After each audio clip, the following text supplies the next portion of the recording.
Magandang umaga Luzon, Visayas at Mindanao at sa lahat ng ating mga kababayan sa panig ng mundo. Ngayong araw ng Lunes, November 29 ay sisimulan na ang itinakdang 3 araw na Bayanihang Bakunahan National Vaccination Days ng pamahalaan na tatagal hanggang sa Miyerkules, December 1st. Yan ang iba pang usapin ang tatalakayin natin ngayong umaga. Ako po si Yusak Ignacio at ito ang Public Briefing Laging Handa PH. Una sa ating mga balita, hinikayat ni Senate Committee Chair on Health and Demography, Senator Bongo, ang ating mga kababayan na makiisa sa gaganaping National Vaccination Day simula ngayong araw. Ikinatuwa rin niya ang paglalabas ng pondo para sa dagdag kompensasyon at benepisyo ng mga healthcare workers. Ang detalye sa report na ito.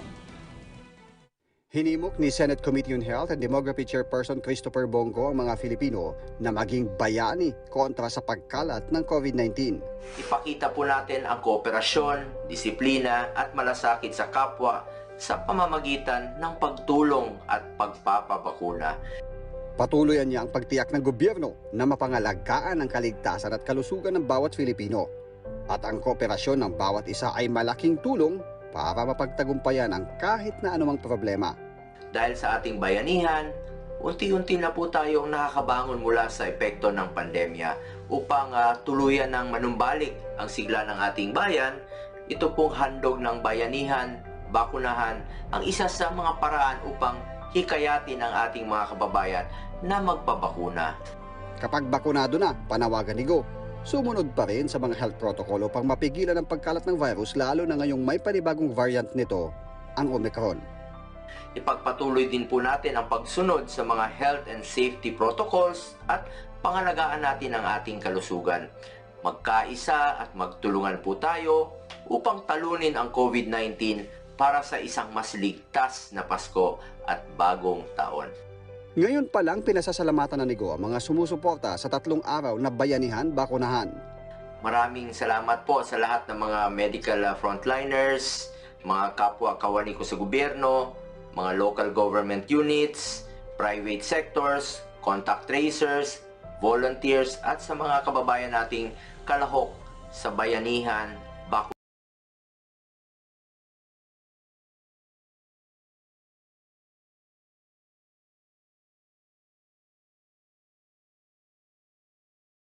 Na ni Pangulong Rodrigo Duterte ang paglabas ng 1.5 billion pesos na budget pambayad sa mga healthcare worker na tinamaan ng COVID-19 habang ginagawa ang kanilang trabaho. Mababayaran na rin na niya ang meals, accommodation and transportation o MAT benefits ng 423,340 na healthcare workers na hindi pa natatanggap ang kanilang allowances mula September 15 hanggang December 19.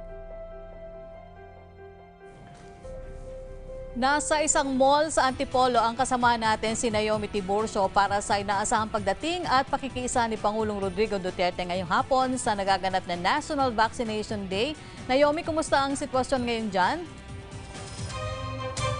Yes, Yusuf Rocky, nagpatupad ng panibagong border control restrictions ang Pilipinas sa gitna ng panibagong banta ng variant of concern na Omicron. Ayon sa IATF, hindi makakapasok sa bansa simula November 28 hanggang December 15 ang mga manggagaling sa Austria, Czech Republic, Hungary, the Netherlands, Switzerland, Belgium, Italy, South Africa, Botswana, Namibia, Zimbabwe, Lesotho, Eswatini at Mozambique. Ito ang mga bansang nakapagtala ng kaso ng Omicron variant. Ayon kay IATF spokesperson Capsec Carlo Nograles, hindi papayagan ang inbound travel ng mga nanggaling sa mga red list territories na ito sa nakaraang 14 na araw bago ang target na pagdating sa Pilipinas, fully vaccinated man o hindi.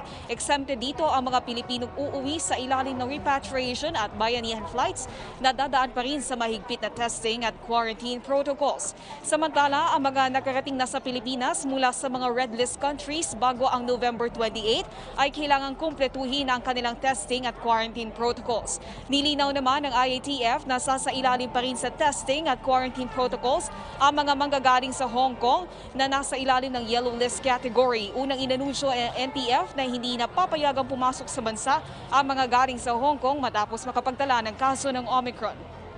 Bilang bahagi ng paghihigpit, pansamantalang suspendido rin ang pagpasok sa Pilipinas ng mga fully vaccinated foreign nationals na mula sa non-visa at green list country.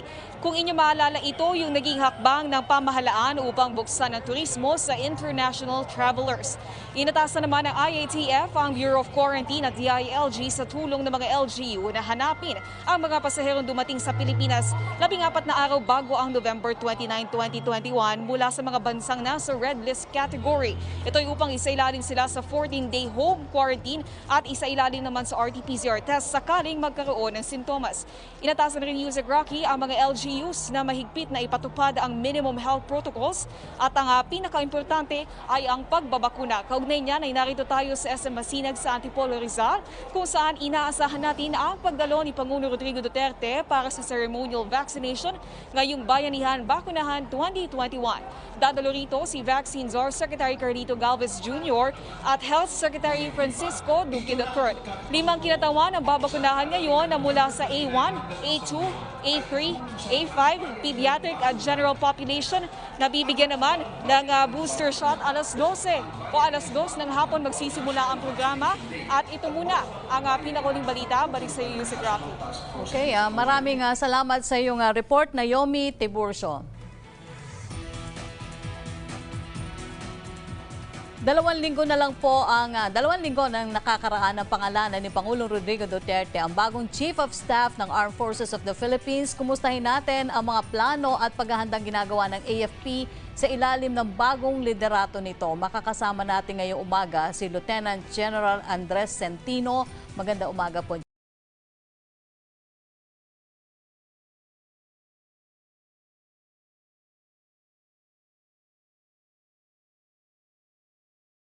Pagkakatalaga sa inyo bilang bagong AFP Chief of Staff. Bilang bagong pinuno po ng AFP, ano po ang inyong command guidance sa mga miyembro ninyo? Yes, thank you for Yusek Rocky. The mandate of the AFP is to protect the people and secure the state. We will perform this mandate following the 4 major thrusts that I have laid out when I assumed as the Chief of Staff. We want to emphasize operational efficiency, ensuring that all activities, all operations would yield results. Second, we would want that there is optimal use of our resources. We know that resources are just sufficient. We just would ensure that these are used following its intended purpose. We would also want to advance professionalism and meritocracy in our organization, and we will implement our continuous capability development. Opo, aside from that, General, ano pa po yung mas bibigyang prioridad at focus ng AFP sa ilalim po ng inyong liderato, aside from yung inaasahan po nating modernization? Yes, yung pinaka-urgent and importanteng task na gagawin natin is to comply with the task given to us by the Commander-in-Chief to end the local armed conflicts within his term. That is barely 7 months from now. And by doing that, we will also be ensuring that in the coming months, nearing election, we will have a situation wherein we are capable to facilitate the conduct of a safe, secured, fair elections. Opo, Next year. Opo, punta muna tayo sa modernization. Ano po? General, kumusta na po yung AFP modernization program? Ilang porsyento na po yung nakukumpleto dito? We are actually on the tail end of the second horizon of our modernization program. Hinati kasi natin ito ng tatlong period. We have the first horizon, second horizon, which ends next year, 2022. The third horizon will be from 2023 to 2028. For this horizon, we are completing the list of projects which will be delivered by next year. Marami tayong mga procurements na ginagawa. Actually, itong second horizon is actually the transition from our internal security operations, yung capabilities natin. We will be transitioning to developing our capabilities to address our territorial defense challenges, no? So first, second, third horizon. Sa second horizon, marami tayong mga kagamitan na up for delivery by next year. Sa Philippine Army, we have artilleries na mga kagamitan na parating ni next year. These are 155 self-propelled howitzers. Sa ating Philippine Navy, we will have corvettes. Ito yung mga boats na a little smaller than the frigates that we have right now. At sa Philippine Air Force, bibili din tayo ng mga medium lift aircraft. Kasama na nito yung mga C-295 additional aircraft. Meron din tayong mga attack helicopters coming in. At madagdag ko na rin, sa Philippine Navy, we will be having submarines, missile systems, and itong communication na importante sa atin, C4I Star. There will be deliveries coming in. And sa Air Force, multi-role fighters ang ating ipoprocure within the second horizon. Opo. General, pag pinag-usapan po yung internal security operations, siyempre ang lagi pong tinatanong dyan, paano daw po susupuin ng AFP ito pong terorismo at dito sa New People's Army, paano po wawakasan itong local communist armed conflict? Ano na daw po ang pinaka-update dito? Maganda na po ang ating campaign, no? Pag-implement sa ating campaign sa laban sa insurgency, laban sa terorismo. We are intent to comply, as I have said earlier, na magampanan yung inutos ni Presidente sa atin to end the local conflicts within his term. Right now, we are addressing the issues of insurgency together with the other government agencies. Yung nabuo na ang National Task Force, LCAC, na kasama na nga sa pag-issue ni Presidente ng Executive Order 70, kasama na natin ngayon ang iba't ibang agencies of government in addressing the problems that have caused this 52 years old na problema sa insurgensiya. Because they are now our partners, it gave us the focus, the time, the resources, the personnel that has been so much wanting in the past. Kasi nga kung maalala natin, bago nangyari itong EO-70, our soldiers were our policemen, serve also as doctors, dentists, as engineers, as even teachers, no? Ito yung mga ginagawa more than our core function of war fighting. So kaya nung araw hindi talaga naka-focus tayo to address the armed insurgents. Right now, nandyan na yung ibang agencies, the DILG, DSW, DPWH, TESDA, and all agencies kasama na natin ngayon. So dito na kami ngayon, the Armed Forces of the Philippines and the Philippine National Police is now focused in going after the armed group. And this setup has increased our successes. At exponentially, malaki na nang nabawas natin sa mga threats. And we are glad to report that out of the remaining guerrilla fronts, ilan na lang ang natitira. In fact, this year we have dismantled 20 guerrilla fronts, no?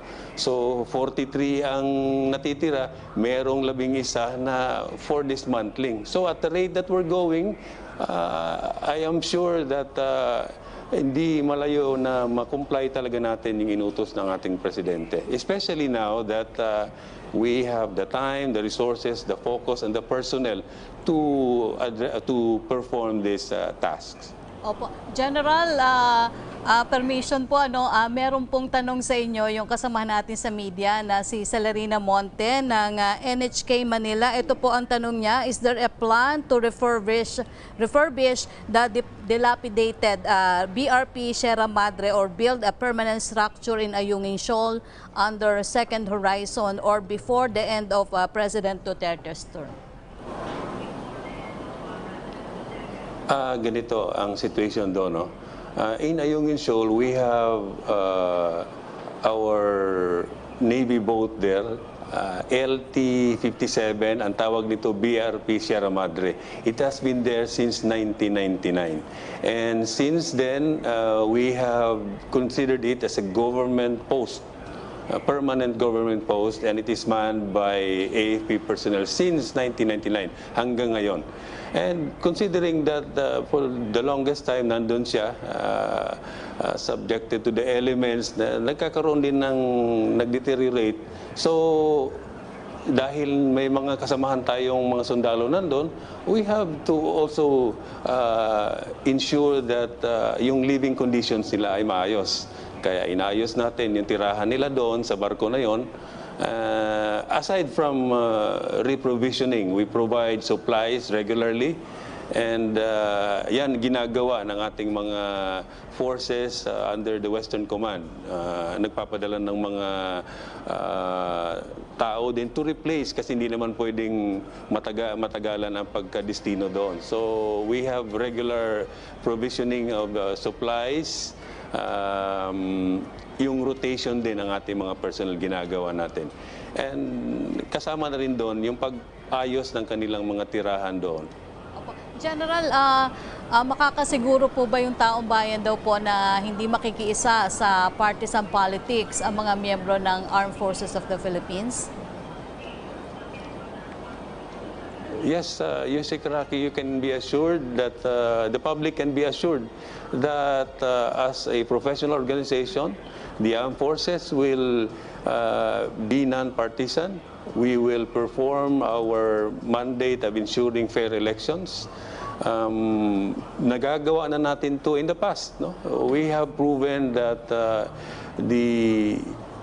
together with the Philippine National Police, the AFP is a dependable deputy of the COMELEC in ensuring that we have fair elections. Opo.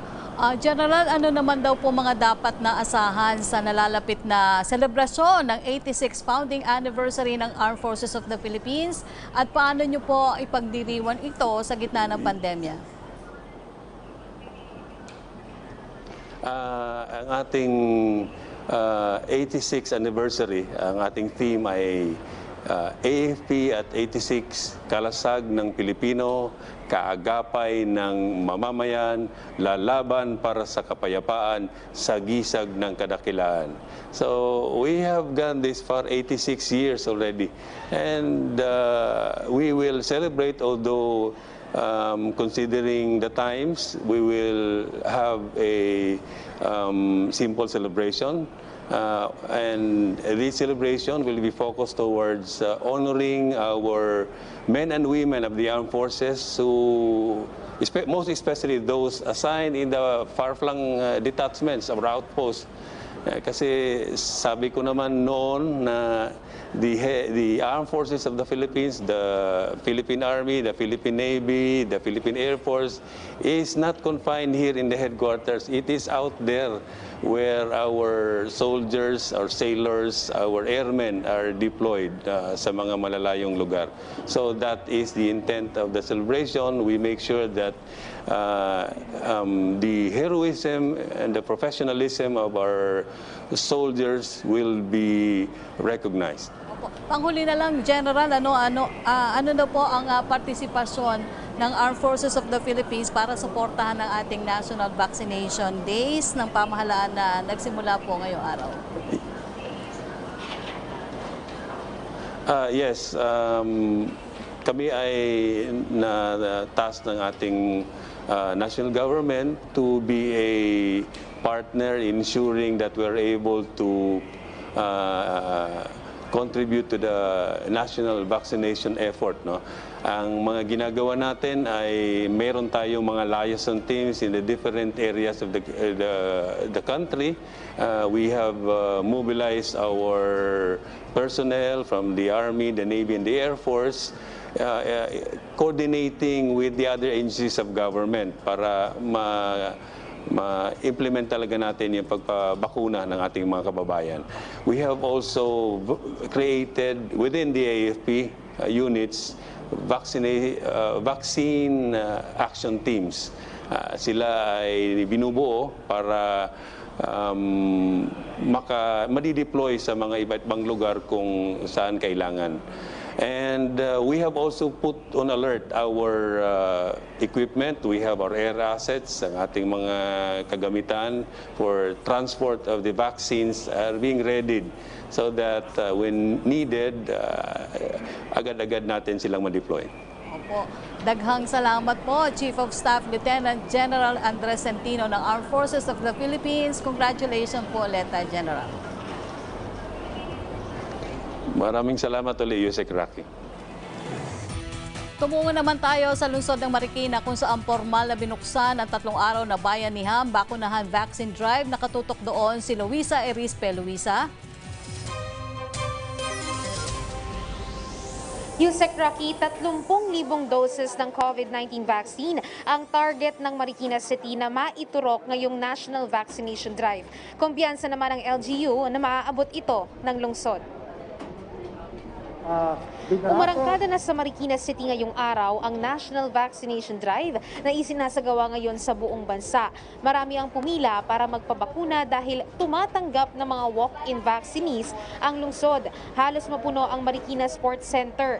Mayroong mga senior citizens, workers at meron din mga batang nasa edad 12 to 17 years old na kasama ang kanilang mga magulang.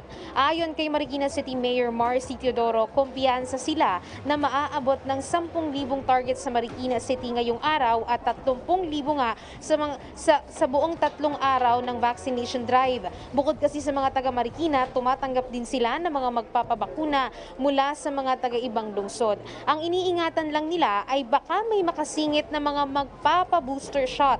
Kaya ang ginagawa nila ay hiniwalay nila ang para sa mga magpapa-booster shot at para sa mga magpapa-first dose. Ichinecheck din sa tulong ng DICT kung bakunado na nga ba ang individual bago sila bigyan ng first dose. Samantala, dumating naman si Health Secretary Francisco Duque III dito sa Marikina City para pangunahan nga ang vaccination drive. Siya mismo ang nagturok sa ilang mga bata na nasa edad 12 to 17 years old. Ipinaliwanag din niya sa mga magpapabakuna ang importansya ng bakuna lalo na at may banta ng Omicron variant.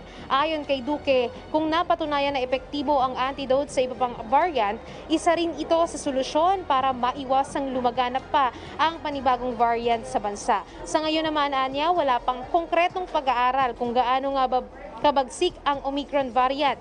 Pero pinag-uusapan na ng Interagency Task Force kung ibabalik na nga ba ang paggamit ng face shield bilang pandagdag proteksyon. Pero kinumpirma naman ni Health Secretary Duque na sa ngayon wala pang kumpirmadong kaso ng Omicron variant sa Pilipinas at tuloy-tuloy naman ang sequencing na ginagawa ng Philippine Genome Center para matukoy kung may nakapasok ng bagong variant sa Pilipinas. Yusek Rocky, dito naman sa Marikina Sports Center ay magtutuloy-tuloy nga ang pagbabakuna nila ng first dose para nga sa National Vaccination Drive. 10,000 ang target ngayong araw at hanggang December 1 ay tig sa 10,000 para nga maabot itong 30,000.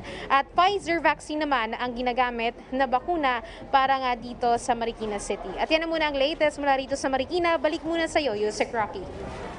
Maraming salamat sa iyo, Luisa Erispe. Silipin na po natin ang pinakahuling tala ng COVID-19 sa bansa. Base sa ulat ng Department of Health kahapon, nadagdagan lang ng 838 ang mga bagong nahawahan ng COVID sa Pilipinas. Sa kabuuan ay umabot na yan sa 2,831,807 total cases. 1,270 naman po ang mga bagong gumaling mula sa sakit para sa kabuuang 2,766,816 recoveries. Habang 48,361 ang total deaths naman ang naitala matapos madagdagan kahapon ang mga nasawi ng 156. 0.6% ng total cases sa bansa ang kasalukuyan pang nagpapagaling o katumbas ng 16,630 active cases. Sa ilalim ng Bakunahan Bayanihan National Vaccination Days ang pamahalaan, nasa 9 na milyong Pilipino po ang target mabakunahan laban sa COVID-19. Pero sa ilang lalawigan gaya po ng Lanao del Sur, mataas pa rin umano ang vaccine hesitancy. Kaugnay niya makakausap po natin si Lanao del Sur Governor Mamintal Adyong Jr. Good morning po, Governor. Good morning sa TV4. Good morning. Governor, ano po yung latest count natin sa mga bakunado na sa Lanao del Sur at ilang porsyento naman po yung eligible population dyan? Actually, no, sakit mga aminin, pero nasa 8.7 or 60,500 lamang ang nabakunahan. Kaya medyo sa ngayon, nasa field na yung mga health workers natin para sa national vaccination at sana yung mga tao magpabakuna na rin.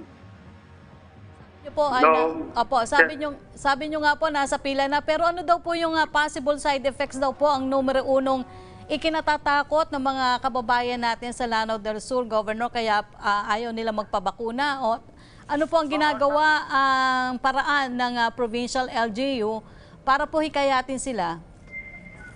Sa ngayon, no, kasi yung mga tao nakikinig at naririnig nila yung mga fake news, kaya ayaw talaga nilang magpabakuna. Lalong-lalo na ang dami nilang sinasabi kasi mamamatay daw or ano mangyayari after 2 years. Kaya nahihirapan kaming mag-convince sa mga tao. Pero ngayon, ang ginagawa natin ngayon dahil sa national vaccine, ilang araw pa bago ang national vaccine, nagpalagay na tayo ng mga maraming harp para maniwala yung tao, mahikayat yung tao na magpabakuna, safe yung ating bakuna at halal. Kaya ang BARM din, yung mga ibang munisipyo bayan natin, nagbigay na ng incentive para sa hindi magpapabakuna, magbibigay ng mga 5 hanggang 10 kilo bigas para sa ating mga kababayan, may kahit lang silang magpabakuna sa mga susunod na mga araw. Opo. Pero sa supply po ng bakuna at sa iba pang ancillary supplies gaya po ng syringe ay hindi naman po ba kayo nagkukulang, Governor? Hindi naman nakukulang. Kaya nga yung mga supply natin ngayon nasa 101,000 ang available na bakuna natin at tuloy pa rin dumarating yung mga vaccine natin na nanggagaling sa national IATF. Pati yung mga syringe, meron nang available. Wala ko tayong problema sa supplies. Yung mga kababayan na lang natin na kailangan kumbinsihin para magpabakuna. Opo. Governor, ilan po ba yung target ninyo mabakunahan sa loob ng 3 araw na bayanihan bakunahan na nagsimula po ngayong araw? Yung target natin, no, yung target natin is 300,000. 300,000 pero sana maabot natin yon. Para sa araw na ito, gusto nating umabot tayo ng 100 pero sana maabot natin yon at kami ng ating ito mga bakuna center natin, sana ma-achieve natin yun. Yun nga lang, hesitant pa rin yung mga tao na mag-convince. Nandiyan nasa field lahat yung mga LGUs natin na tumutulong, yung mga municipal mayors natin, yung mga vice mayors at yung mga councilors natin nasa field. At yung sa provincial government, yung health workers ng provincial government, yung mga board members natin nasa field na rin, pati yung Bangsamoro Autonomous Region in Muslim Mindanao, yung mga ministers nila nandiyan na rin sa field para kumbinsihin yung mga kababayan natin para magpabakuna. Opo. Governor, yung ibang LGU po ay may kanya-kanyang pakulo na ginagawa para po makumbinsi ang mga tao na magpabakuna. Kayo po ba ay may ganyan din ginagawa sa inyong lalawigan para po dyan sa Lanao del Sur para po hikayatin pa yung mas marami na magpabakuna? No, yun nga. Yung sinasabi ko kanina, yung mga ibang bayan sa Lanao del Sur magbibigay ng incentive para sa ating mga kababayan para mahikayat lang na magpabakuna, yung mga bibigay ng bigas, mga iba-ibang strategy ng mga LGUs natin para naman pabakuna ng mga kababayan. Pero yung manpower, yung workforce po ninyo o manpower sa 3 araw na bakunahan, marami na po ba ang nag-volunteer o tumutulong na sa inyo, Governor? Marami na kasi may kanya-kanyang health center yung bawat bayan natin at pa dyan, yung tulong na manggagaling sa provincial government, then dagdag pa rin dyan yung BARM, MOS, Ministry of Health, nandyan sila nangunguna sa field. Opo. Governor, ilang vaccination centers po ang nakahanda ngayon para dito at paano po masisigurong may maayos na sistema para hindi po maging sanhi ng super spreaded event ito pong bakunahan na ito kung sakali po? Actually, maraming bilang ng bakuna center natin sa bawat munisipyo. Sa bawat munisipyo, depende sa lakihan.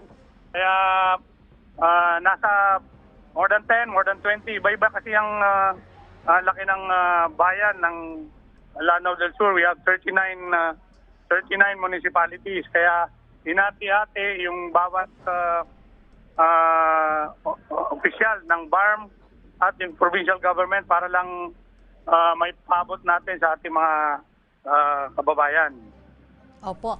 Governor, kami po ay nagpapasalamat sa inyong panahon at kami po ay umaasa na magiging matagumpay ang 3 araw na bakunahan sa inyong lalawigan. Muli, nakausap po natin si Governor Mamintal Adyong Jr. mula po sa Lanao del Sur. Maraming salamat din at para may paabot natin sa ating mga kababayan na itong bakuna na ito, safe po ito, halal po ito, hindi po ito nakakamatay. Para sa atin ito. Maraming salamat. Assalamualaikum warahmatullahi wabarakatuh. Salamat po.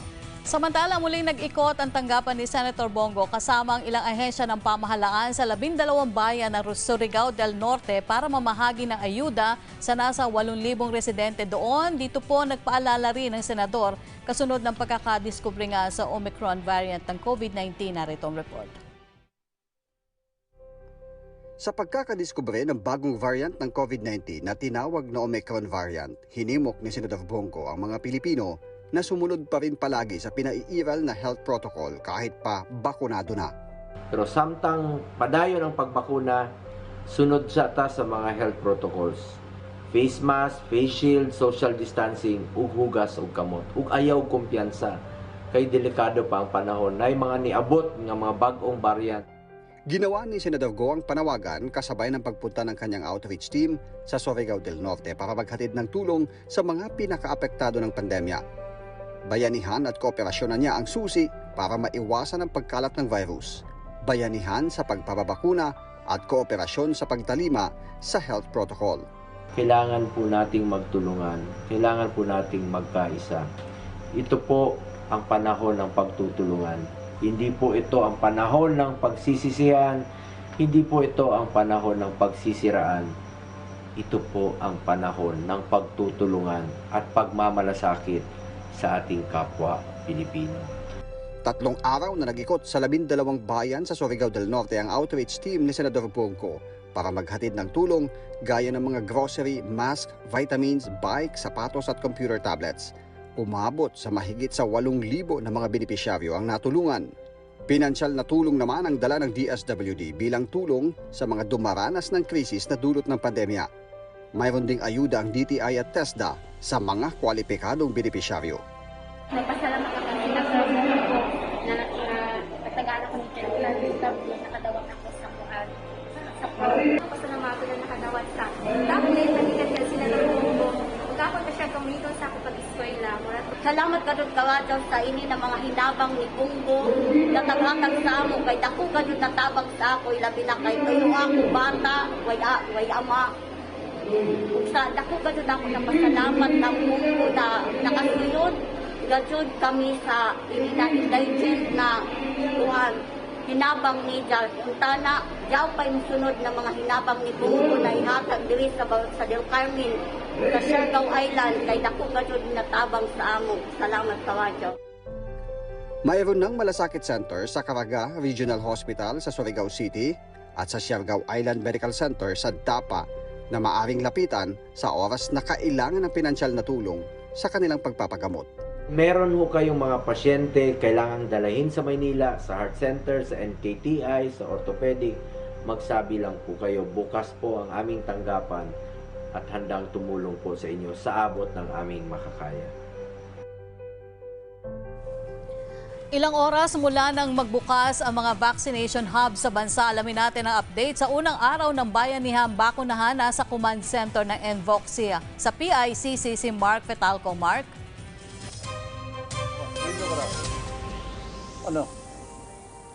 Yusek Rocky, nakamonitor nga ang iba't ibang ahensya dito sa command center, dito sa may PICC para sa nangyayaring bayanihan bakunahan ng National Vaccination Days simula ngayong araw. Ayon kay National Vaccination Operations Center Chairperson Yusek Kabutahe, aabot sa 8,000 ang vaccination center na nagbabakuna para sa target na 9 million individuals. Lahat ng datos o mga numero na manggagaling sa mga vaccination sites ay mapupunta dito sa Operations Center. Mamayang alas 12 ng tanghali, inaasahan maglalabas ng unang update ang ENVO kung ilan na ang nababakunahan sa bansa. Habang sa 4 p.m. naman ang next schedule at ang huli ay mamayang 8 p.m. Maaari din makita ang National COVID Vaccination Dashboard sa DOH website. As of November 27, nasa 35 million ang fully vaccinated sa bansa at bago matapos ang taon, umaasa ang pamahalaan na makakamit ang 54 na milyong bakunadong Pilipino o katumbas ng 70% ng target population. Kaugnay niyan ay tinakda ng pamahalaan ng second round ng bayanihan bakunahan sa December 15 hanggang 17. Sa ngayon ay abala pa nga Yusek Rocky ang iba't ibang agencies dito sa command center sa PICC at nandito rin maging ang PNP, DICT, DILG, FDA at National Task Force at ang National Vaccination Operations Center. Kaya actually, Yusek Rocky, andito rin po. Makakasama natin ngayon si NTF Chief Implementer at Vaccine Czar Secretary Carlito Galvez na kasalukuyan nga po nag-i-inspection. And kasama po natin ngayon si Secretary Galvez. Good morning po. Good morning. Magandang good noon sa atin lahat. Sec, una po ay, kamusta po, ano po yung assessment natin sa nangyaring National Vaccination Day dito po sa buong bansa? Sa initial report, nakita natin dinadagsanan ng mga tao yung mga bakunahan. Yung isang report natin dito sa bandang area ng Pangasinan, talagang pinakita sa akin ang haba na napila. In-expect namin talaga karamihan sa mga LGU. Nung nagkakaroon sila ng countdown, very excited sila. Ang panawagan nga natin sa lahat ng mga tao na wala pang bakuna, magpapakuna na tayo dahil kasi nakikita natin na nandito na sa Europe ang Omicron. Normally, very eminent yan, talagang hindi natin maiwasan. We can delay only for 2 months or 1 month. Kaya kailangan natin na talagang magpapakuna na tayo. Nakita namin talaga ang solusyon dito sa pandemya ay bakuna at disiplina. Sir, ang target po natin ay 9 million for 3 days. May nakita po ba tayong challenges so far ngayon? Sa ngayon, nakita natin it's going smoothly and hopefully may mga numbers na kami nakukuha and we are very confident na kaya natin yung 3 million a day. And we are very, very hopeful. Kanina, nagbibigay ng initial report ang ating mga tao at nakikita na namin ang numbers and hopefully the numbers will accelerate and later na makuha natin talaga yung ating target. Kung makuha natin ang target na 9 million or even higher, makukuha natin ang target natin at least magkakaroon tayo ng tinatawag natin na yung ating first dose, makuha natin ang first dose 54 million ngayong buwan. Panghuli na lang po, Sec, ano po yung paalala natin lalo na po sa mga wala pang bakuna? Unang-una, yung lahat po ng nakita natin nung inatake po tayo ng Delta, nakita natin na karamihan 75% to 85% sa mga tinamaan na ospital at saka nagkaroon ng severe disease ay yung mga hindi bakunado. So pinapaalala ko po na ang lahat ng mga tao, lalo na itong mga seniors at saka yung may mga comorbidities, magpapakuna na po kayo. Ito na to po ang pinakamaganda nyong bahagi or gift para sa Christmas, para sa inyong pamilya at para sa ating mga kababayan na sana lahat na tayo magbakuna na tayo para mas maganda na nakita natin na ito yung isa sa nakita natin na solusyon para tayo'y magkaroon ng magandang Christmas. Okay, Sec, may pahabolan po na question si Sec Rocky. Sec? Magandang umaga po, Secretary Galvez. Secretary Galvez, alam po natin na talagang puspusan yung ginagawa natin pagbabakuna sa ating mga kababayan to meet our target. Pero dahil nga po dito sa Omicron na itong bagong variant, may plano pa rin po ba kaya o ikukonsidera ng IATF yung de-escalate pa rin po ng alert level dito sa Metro Manila? Okay, Yusek Rocky, medyo napuputo lang. Pero ang pagkakaintindi ko, Yusek Rocky, sa question natin ay meron na po ba tayo na pag-uusapan na i-de-escalate yung alert levels dito sa Metro Manila with regards po sa nangyari po sa banta po ng Omicron variant? Sa ngayon, nagkaroon na kami ng meeting sa IATF at may mga adjustments na tayo. Ang isa sa mga adjustment natin, una-una yung tinatawag nating some restrictions sa ating border control. At hiniyag naman kanina ni Sec Nograles kung ano yung mga tinatawag nating nailagay sa red list na mga countries. At the same time, ang gagawin natin ngayon is yung lahat ng nasa green list ay i-test natin parang sa yellow list. So we will upgrade yung tinatawag nating restrictions, those who are coming from the green list countries. At lalo nating expound yung meeting natin with the President and with the expert this coming afternoon ay ano po namin, magbibigay po tayo ng mga additional developments. Pero mayroon po tayong tinatawag nating pagpa-prepare, nagpe-prepare po tayo kung ano po yung ginawa po natin nung dumating po ang Delta.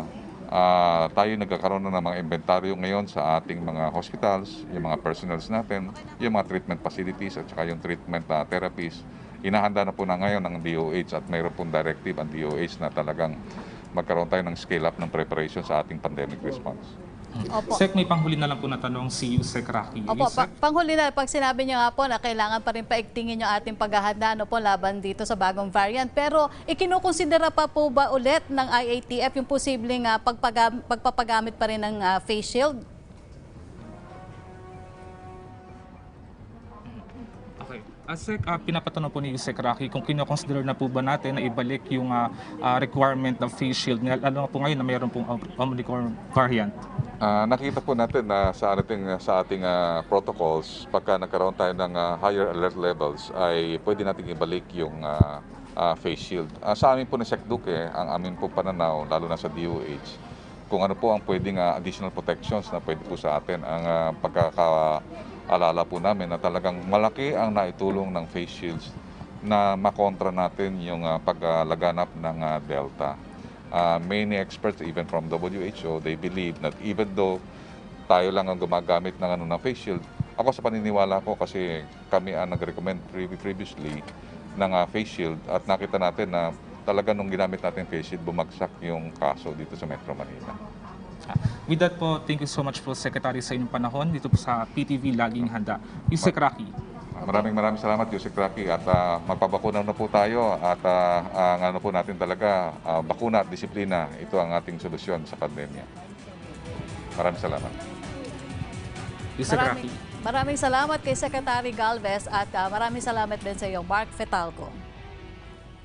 Samantala, isang programa po ng Government Services Insurance System ang nakalaan para sa mga member borrowers nito. Alamin po natin kung paano sila matutulungan ng GSIS PRRD o Program for the Restructuring and Repayment of Debts. Kasama po si Attorney Isagani Del Rosario mula sa North Luzon Office ng GSIS Luzon Operations Group. Maganda umaga po, Attorney. Magandang umaga, Yusek Rocky. Isang mapagpalang araw po sa ating lahat, lalong-lalo na sa mga kawani po ng gobyerno na sumusubaybay po sa atin sa panatuntunan dito sa PTV. Attorney, ano po ba itong GSIS PRRD? Yusek Rocky, ang GSIS PRRD po ay ang GSIS Program for Restructuring and Repayment of Debts. Ito po ay isang one-time condonation at restructuring program ng GSIS. Napakaganda po nito dahil dun sa mga nag-resign o umalis sa gobyerno, pero kung may medyo malaking pagkakautang sa GSIS, walang kakayanang magbayad po sa GSIS. Ito makatutulong po ng malaki para sa kanila. Opo, pero attorney, paano matutulungan itong GSIS paano po matutulungan itong GSIS PRRD itong GSIS inactive members o yung mga nag-resign na o umalis na po sa gobyerno?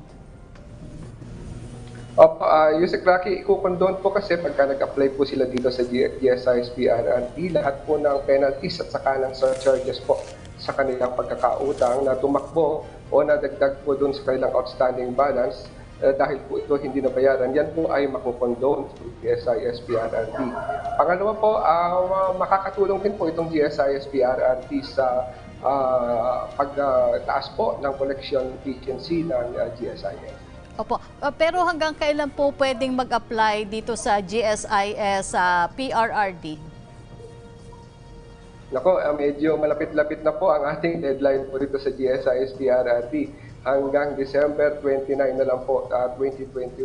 Although ito po ay naging programa po ng GSIS starting 2018, pero yun nga po, magtatapos na po siya sa December 29, 2021. At para po ma-enjoy natin yung waiver penalties at saka surcharges, dapat po ay makapagbayad po ang borrowers natin up to January 31, 2022 ng paunang bayad po o yung down payment, o kung sila naman po ay magbabayad ng full, dapat po mabayaran nila in full before January 31, 2022 po. Opo, ano naman daw pong loans ng inactive members ang pwedeng i-apply dito sa GSIS PRRD? Marami pong loans ng GSIS po ang pwedeng i-apply dito sa PRRD, yung hindi nababayaran ng 6 na buwan o higit pa. In fact po, halos lahat po ng loans na programs ng GSIS po pwede pong sumailalim dito sa tinatawag na GSIS PRRD. Andyan po yung salary loan, andyan po yung restructured salary loan, yung pong enhanced salary loan. Meron din po yung tinatawag namin noong few years ago na yung emergency loan assistance around 2003 or 2004, if I'm not mistaken po, ikintaan po ito ng GSIS. Meron din po tayo, kasama rin po dyan yung summer 1-month salary loan. Around 2004 din po, yan medyo na nag-grant po ng GSIS. Members cash advance o yung e-card cash advance po na tinatawag, initially po yan, 5,000 po iginant ng GSIS at nung nag-renew po sila, naging 10,000 na po siya. Yun pong console loan o yung enhanced console loan na dati po ay salary loan din po yan, kasama yan. Emergency loan po, kasama din po yan sa PRRD. Yung home emergency loan program po, yung health na tinatawag na iginran po sa mga apektado ng Typhoon Yolanda a few years ago, yung pong hindi nakabayad doon, kasama rin po yan dito sa GSIS PRRD. Yun pong study now, pay later program, kasama po yan, provided na hindi po sila nag-avail ng condonation program noong 2014. Kasi kung atin pong matatandaan, noong 2014 po, nag-grant po ang GSIS ng restructuring program din po dito sa study ng pay later at saka yung fly fund. And then yung pong educational assistance loan, kasama din po ito, yung stock purchase loan, yung policy loan, at yung huli po, yung bagong-bago naming programa, yung hindi po nakakabayad dito, yung GSIS Financial Assistance Loan. Lahat po ito kasama po dito sa GSIS PRRD. Opo, dito nga po sa GSIS PRRD, paano naman daw po babayaran ang outstanding loan balance? Maaari pong bayaran ang outstanding loan obligation po, either mag-down po sila or pwede rin po yung kung may kakayanan din naman sila, bayaran nila yung buo.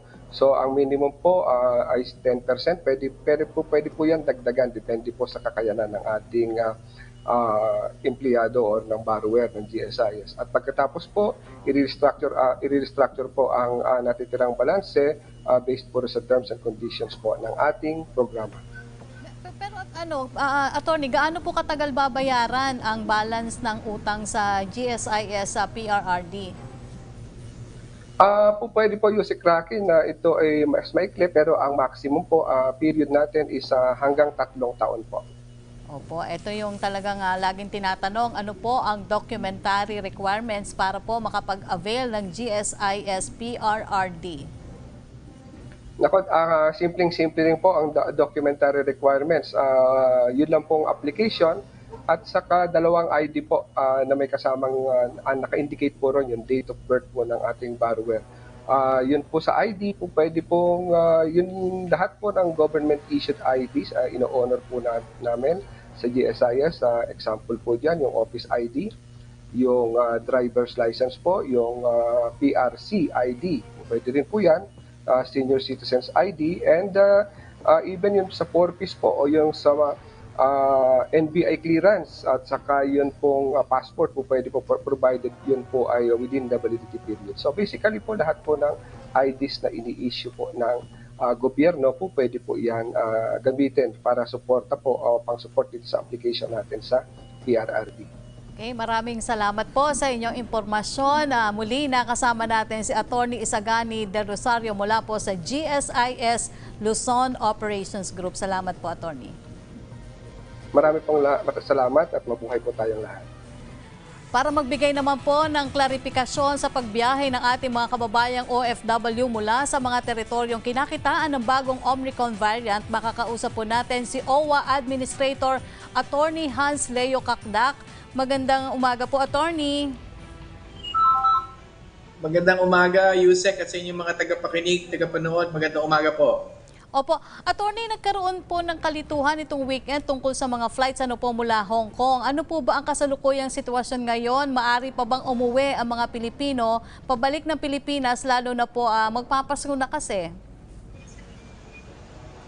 Okay, gusto ko lang maiulat yung kapasyahan ng IATF kahapon. Nagkaroon ng emergency meeting kahapon ng IATF. And ang decision is as follows. Una, of course, ayon sa ating green, yellow, and red listing ng mga countries na pinanggagalingan ng ating mga OFWs, yung protocols, bunsod ng Omicron variant, yung protocols ina-apply natin sa mga green listed countries, higit kumulang mga 30 plus countries yan sa pangkasalukuyan, ay ang i-apply muna nating protocols ay kahalintulad ng yellow listed countries, which is yung mga countries na wala sa green list, yun yung mga yellow list. Mas marami yun. So, in other words, mas simple, Yusek, whether green listed or yellow listed country, ang quarantine protocol ay isa lamang, which means as follows. Una, kapag fully vaccinated yung OFW na pauwi, green or yellow listed, ang hotel quarantine ay magiging 3 days at sa ikatlong araw ay magkakaroon ng swab testing, at kung negative yung OFW at siya ay merong negative PCR test result, pwede na siyang lumabas at magpatuloy na lamang ng kanyang kwarantina sa kanyang home LGU. Okay.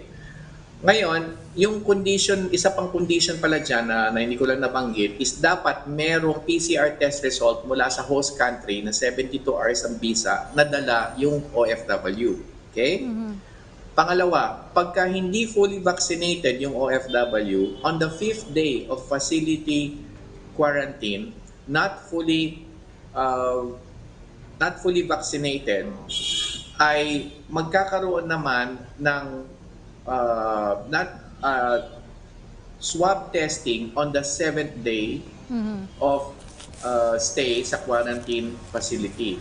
So pagka negative naman ang test result, ay pwede na siyang lumabas. So ulitin ko lang, sa fully vaccinated na pauwi, ang tanong ay whether or not meron ba siyang swab test result na dala from the host country. If yes, pagdating dito sa Pilipinas, 3-day quarantine, and on the 3rd day of quarantine is a swab test, at kung negative ang resulta, pwede nang umuwi. Kapag wala siyang swab test result, fully vaccinated, ang swab test ay magiging sa panlimang araw, at kung may resulta na negative, pwede na siyang umuwi. Kapag hindi fully vaccinated, 7 days sa pang-7 araw sa quarantine facility at may swab test at isa-swab siya at pwede na siyang umuwi kapag meron na siyang swab test result. Ang Hong Kong, doon sa tanong ninyo, ay dito mapapaloob sa proseso na ito. So, kapag fully vaccinated, depende kung may swab test on the 3rd or the 5th day, ay isa-swab siya at kung pwede nang umuwi, ay makakauwi na siya. Kung hindi fully vaccinated mula sa Hong Kong, ay 7 days sa quarantine and then sa pang-7 araw sa swab test at kung negative, ay pwede na siyang umuwi. Opo. Attorney, paano naman natin masisiguro na ligtas ang mga OFWs na kababayan natin sa Hong Kong, pati na rin sa mga African countries na may presensya ngayon ng Omicron variant? Okay. Kung pwede ko lang pag-usapan din yung mga African countries kasi iba namang level yon. Decision ng IATF na mag-impose ng travel ban sa 7 African countries, ito yung mga nakarang araw na, it took effect last Saturday. Pero ang desisyon kahapon ay nagdagdag ng 7 pang bansa sa Europa dito sa travel ban. Ngayon, ang kailangan ko lang banggitin dito sa travel ban, merong transition period. Doon sa Africa, applicable na yung travel ban kasi nung isang araw pa yung dineclare. Pero dito sa 7 bansa sa Europa, Austria, Czech Republic, Hungary, Netherlands, Switzerland, Belgium, and Italy, kapag ang OFW ay nakarating na sa Pilipinas as of Sunday, then yung dating protocol ang mag-a-apply sa kanya, which is yung 3 to 5 day period na nabanggit ko kung yellow listed yung country niya. So, kailangan lang i-emphasize dito, may travel ban. Doon sa 7 bansa mula sa Africa, South Africa, Botswana, Namibia, Zimbabwe, Lesotho, Eswatini at Mozambique. At pati na rin yung 7 European countries na nabanggit ko. Ngayon, paano natin masisiguro na hindi pumasok ang Omicron variant? Well, ito na nga yung itinalagang quarantine process. Travel ban for the 14 countries and then stringent quarantine process, more stringent quarantine process dahil yung green list ay ilalagay na, yung protocol ng green list ay ilalagay na sa yellow listed protocols. So hindi kasi sa ngayon, bago nangyari ito, Yusek, yung green list kasi katulad ng Saudi OFWs, paglapag sa Pilipinas at may dalang PCR test result, pwede nang umuwi. Opo. Pero ngayon, ang applicable ngayon sa green listed country na katulad ng Saudi, yung mga Saudi OFWs, kailangan manatili muna sa hotel quarantine facility courtesy of DOLE OWA and the interagency effort. Tapos, isa-swab test sila on the 3rd day kung fully vaccinated at kung negative ang PCR nila, ay pwede na sila umuwi. Opo. Attorney, ang tanong po dito kung sagot daw po ng OWA ang swab test from origin country, kung OFW yung uuwi. Sa swab test hindi po sagot ng OWA. Ang mangyayari na lang po dyan, kung hindi kakayanin ng OFW yung kanyang swab testing sa abroad, umuwi na lang po siya at ang mangyayari po niyan ay imbis na swab testing on the 3rd day sa quarantine facility, on the 5th day siya itetest. So 2 araw lang ang pagkakaiba. Opo. On the 5th, kung wala siyang PCR test result mula sa abroad, na 72 hours ang visa, ay isa-swab test na lang siya on the 5th day of quarantine dito sa Pilipinas at pag negative ang result, pwede na siya umuwi. So, more or less, kung 24 hours ang labas ng resulta, swab test result, on the 6th day siya makakauwi. Opo. Pero maari pa naman po tayo mag-deploy ng mga OFW sa mga bansang may travel ban ngayon? Yes, of course. Yung itong mga IATF resolutions yesterday, wala naman epekto to sa deployment to sa mga outbound. Ito ay particular lamang sa mga inbound passengers. Of course, not just OFWs but inbound passengers, which means overseas Filipinos who are not OFWs as well as foreigners who come into our country. Okay, kami po ay nagpapasalamat sa inyong mga paglilinaw. OWA Administrator Hans Leo Kakdak. Mabuhay po kayo, Attorney. Salamat, Yusek, at pagdasal po natin ng isa't isa. Salamat po. Maraming salamat din po sa inyong walang sawang pagsuporta sa aming programa. Muli ang aming paalala na magpabakuna para sa isang masayang Kapaskuhan, lalo na 26 days na lamang po at Pasko na.